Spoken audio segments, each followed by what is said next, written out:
Vending machines have ruled the unattended retail market for decades. However, with recent technology and a fast-changing workforce, the unattended retail market has seen a new era dominated by micromarkets. And for good reason. Micromarkets can lead to increased sales and better customer satisfaction. However, transitioning from vending to micromarkets doesn't happen overnight. Here are 3 things to consider before converting your vending machines to micromarkets. Return on investment. While micromarkets certainly generate more revenue than vending machines, they do tend to have a higher upfront cost. To compare apples to apples, let's position a 4-machine vending bank against a typical micromarket. Let's dive into the numbers. 2 drink vending machines and 2 snack vending machines can have an upfront cost of around $10,000. To set up a full-size micromarket with a full-size kiosk, your upfront cost could be around $12,000. For a vending setup, data shows that the average customer spends around $7 a month. With micromarkets, an average customer spends around $20 a month. Over a full month, revenues on the vending setup are $1,200. With our micromarket setup, those revenues are $4,000. From here, we can calculate our break-even point. With the monthly profits versus initial investment and operating costs, you can expect to break even with 4 vending machines in about 17 months. To break even with a micromarket, it will take you about 7.5 months. Let's take our profit figures and extend them over a year. Your expected annual gross profit from the vending machine setup is $4,800 per year. With a micromarket, your annual gross profit will be around $19,200. In this scenario, micromarkets clearly have an increased upfront cost, but a much higher earnings potential. Account factors.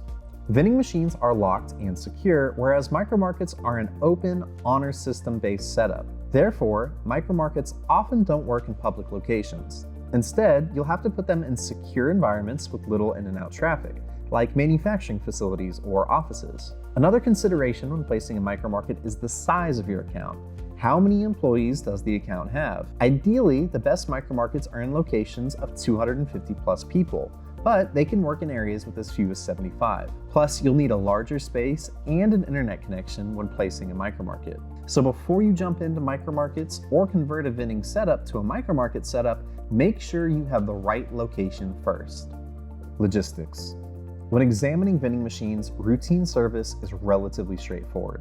You have a limited number of spirals, which means few products. With limited products, stocking a vending machine can be very quick. Micromarkets, on the other hand, can have hundreds of SKUs. More SKUs means more products in your warehouse, more time spent servicing the micromarket, and other increased service costs. Plus, fresh foods like salads, sandwiches, and juices tend to perform well in markets, which means you'll have to keep a careful eye on safe storage and expiration dates. On the other hand, vending machines tend to have more technical issues, whether that be from spiral issues to full-on breakdowns. You need to ensure your infrastructure is ready to handle a micromarket before jumping into them. Consider factors like warehouse space, new product suppliers, service frequency, and more. Micromarkets are undoubtedly more profitable than traditional vending machines. As they continue to dominate the unattended retail space, high-value accounts will expect that their operators can offer them if needed. But before you get started, you need to consider the upfront investment, account type, and internal logistics to properly run a micromarket business. Interested in learning more? Contact 365 Retail Markets today.